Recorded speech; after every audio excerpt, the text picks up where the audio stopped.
Housing association wants me to pay my late auntie's debt? No, pay me the money I overpaid instead. Before I lived in my current place, I was living with my auntie. She was the main tenant who sorted the bills and I would pay her a lump sum each month as board payments.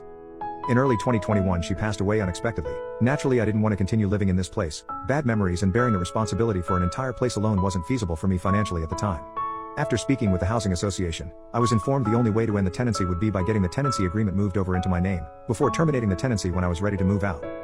What I didn't know at this point was that my auntie was in arrears on the rent payments. When it came to the point of leaving the tenancy, I had money in savings and just settled up the rent entirely, paying £500 of my auntie's arrears on top of the rent I personally owed from living there alone. I then stayed at the place for a few more weeks before closing the tenancy.